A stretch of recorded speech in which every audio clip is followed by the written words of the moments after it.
Ouais les amis, bonjour, j'espère que vous allez bien. Si vous avez pour projet d'aller étudier en Belgique, restez jusqu'à la fin de cette vidéo parce que ici je vais vous donner les détails et les conditions d'admission qui vont vous permettre d'aller étudier à l'université de Namur. L'université de Namur fait partie des 5 universités qui existent en Belgique, dont les frais de scolarité sont de 835 € l'année. Si tu as pour projet d'aller étudier à l'université de Namur en Belgique, reste jusqu'à la fin de cette vidéo parce que ici je vais te donner les conditions d'admissibilité, les frais de scolarité, comment soumettre ton dossier auprès de l'université. Et pour ceux qui ne savent pas comment faire, vous aurez juste à me contacter pour que je puisse soumettre votre dossier auprès du service d'inscription de l'université de Namur. Quelles sont les conditions d'admissibilité afin d'obtenir une lettre d'admission en première année université à l'université de Namur? La première condition, vous devez avoir obtenu votre diplôme de fin d'études secondaires qui date de moins de 3 ans. Donc ça veut dire que votre diplôme de fin d'études secondaires est soit 2021, soit 2022, soit 2023. Si vous avez un diplôme de fin d'études secondaires en 2020 ou en 2019, ce n'est pas possible de faire première année université à l'université de Namur. Ça, c'est la première condition. Avoir un diplôme de fin d'études secondaires ou un DC Advanced Level ou un brevet technicien ou un diplôme humanitaire au Burundi ou un diplôme d'État au Congo qui date de moins de 3 ans. Deuxième condition, votre diplôme de fin d'études secondaires, vous devez avoir une moyenne de minimum 13 sur 20 dans toutes les filières excepté informatique, ou en informatique vous devez avoir minimum 14 sur 20. Donc ça veut dire que si vous voulez faire biochimie, si vous voulez faire mathématiques, vous voulez faire économie, vous devez avoir minimum 13 sur 20. Si vous voulez faire informatique, vous devez avoir minimum 14 sur 20. Pour ceux qui ont un DC Advanced Level, vous devez avoir minimum C. Donc ça veut dire que lorsqu'on cumule vos papiers obtenus à l'université, ça doit être minimum C. Quand on dit C, c'est quoi? Ça veut dire que pour quelqu'un qui a peut-être 3 papiers, il peut avoir B, C et D. Si on cumule les 3, ça va donner 13 de moyenne. Il peut encore avoir C, C, C. C'est bon. Il peut encore avoir B, C, C. C'est bon aussi. Donc, 13 de moyenne. Prochaine condition, vous devez avoir une preuve de dépôt d'équivalent des diplômes ou encore l'équivalence provisoire ou l'équivalence définitive. Prochaine condition, vous devez avoir introduit la preuve de paiement des frais d'inscription qui coûte 200 € et qui est non remboursable en cas de refus de demande d'admission. Donc ça veut dire que vous allez payer 200 € sur le site dans le compte de l'université de Namur. Si à la fin, après étude de votre dossier, l'université décide de ne pas vous donner la lettre d'admission, vos 200 €, ils avalent. Maintenant, si l'université vous donne une lettre d'admission et que après vous obtenez un visa pour la Belgique, lorsque vous arrivez en Belgique, au lieu de payer 835 € de frais de scolarité, vous avez jusqu'au 1er février pour payer 635 €. Donc, voilà ici les conditions d'admissibilité si vous avez pour projet d'aller étudier à l'université de Namur. Et cette condition s'applique dans tous les 5 universités de Belgique, excepté informatique, ou dans d'autres universités. Avec 13 de moyenne, vous pouvez faire informatique. Mais à l'université de Namur, si vous voulez faire informatique, vous devez avoir minimum 14 de moyenne.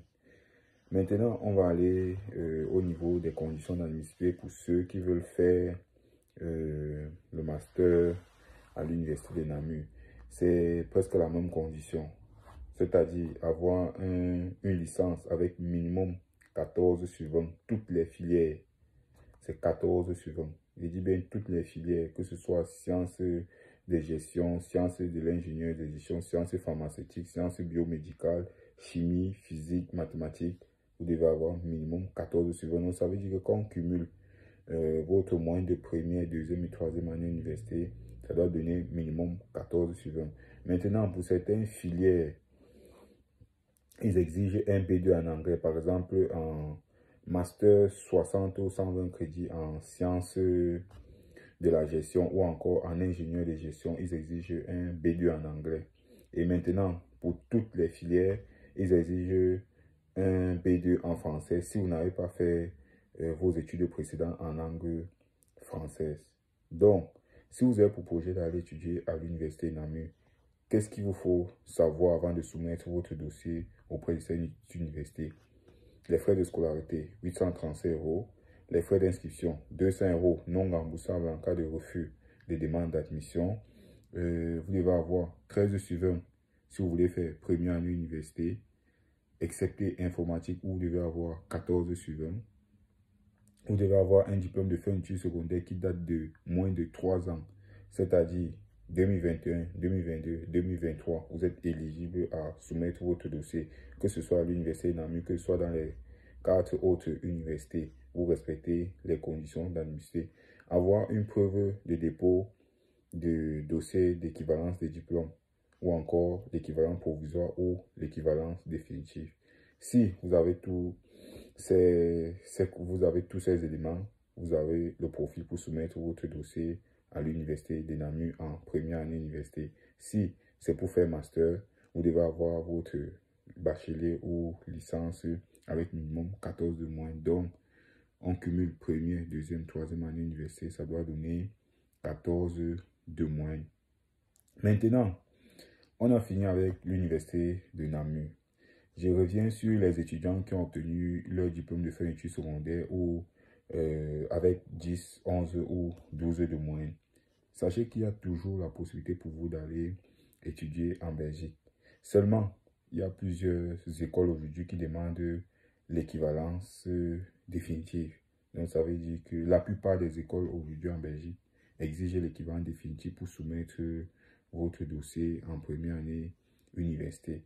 Donc, si vous voulez, vous avez pour projet d'aller étudier en Belgique, il y a encore le temps pour vous de soumettre votre dossier d'équivalent des diplômes.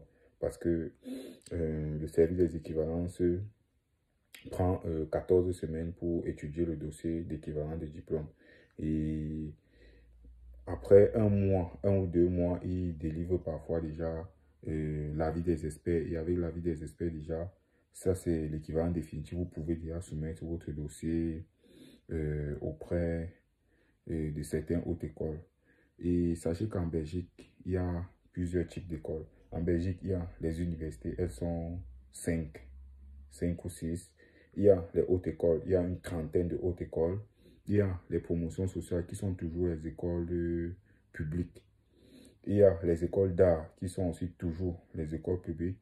Il y a les universités côté flamande où là-bas les études se font en langue anglaise et en langue flamande. Et il y a les écoles privées. Donc ça veut dire que si vous ne pouvez pas obtenir une lettre d'admission dans les 5 universités, vous pouvez obtenir une lettre d'admission soit dans une autre école, soit dans une promotion sociale.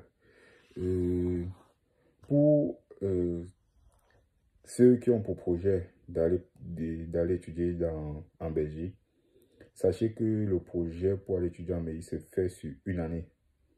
Donc, c'est un projet qui doit être bien articulé. Vous ne devez pas vous lever un matin et engager la procédure pour aller étudier en Belgique parce qu'elle se fait en plusieurs étapes. Première étape, l'équivalent des diplômes pour ceux qui vont faire l'équivalence. Deuxième étape, demande d'admission. Vous allez soumettre votre dossier auprès des universités, des hautes écoles de promotion sociale. Si vous obtenez une lettre d'admission, la prochaine étape, vous passez à la constitution du dossier pour la demande de visa. Dans certains pays, c'est directement la demande de visa. Dans d'autres pays, c'est Campus Belgique. Pour passer à Campus Belgique, il faut quoi? Il faut se préparer. Pour faire une demande de visa, il faut quoi? Il faut un garant. Quelles sont les conditions d'un garant? Le garant doit être soit citoyen Union européenne ou résident d'un pays de l'Union européenne avec un salaire de minimum 2848 euros par mois sans charge. Donc ça veut dire que si vous avez un ami, quelqu'un qui réside dans un pays de l'Union européenne et qui est résident permanent ou citoyen de l'Union européenne, donc qui a la nationalité, qui a un salaire de minimum 2848 euros sachez que cette personne peut signer votre prise en charge. Ou encore, la personne doit être de votre famille jusqu'au 3e degré.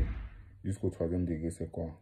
Soit le père, soit la mère, soit le frère, soit la soeur, soit l'oncle, soit la tante, soit le neveu, soit la nièce. Voilà le lien de parenté. Comment prouver le lien de parenté? Pour prouver le lien de parenté, si par exemple, c'est votre oncle qui doit signer la prise en charge, on doit prendre l'acte de votre oncle, votre acte et l'acte de la personne avec qui vous créez le lien. C'est qui? C'est peut-être le frère de votre mère. Ça veut dire vos 3 actes. On va prendre, vous prenez les 3 actes, vous allez à l'ambassade de Belgique. L'ambassade de Belgique va légaliser. Lorsque l'ambassade de Belgique a légalisé les 3 actes, le lien de parenté est créé. Et là, il peut aller soumettre tous les documents à l'ambassade pour signer la prise en charge. Donc, si vous avez le projet d'aller étudier en Belgique, je vais laisser mon numéro dans la barre de description et vous me contacter et on va voir ce qu'il y a lieu de faire par rapport à votre profil. On va se retrouver pour les prochaines vidéos. C'était Yannick. Allez, ciao.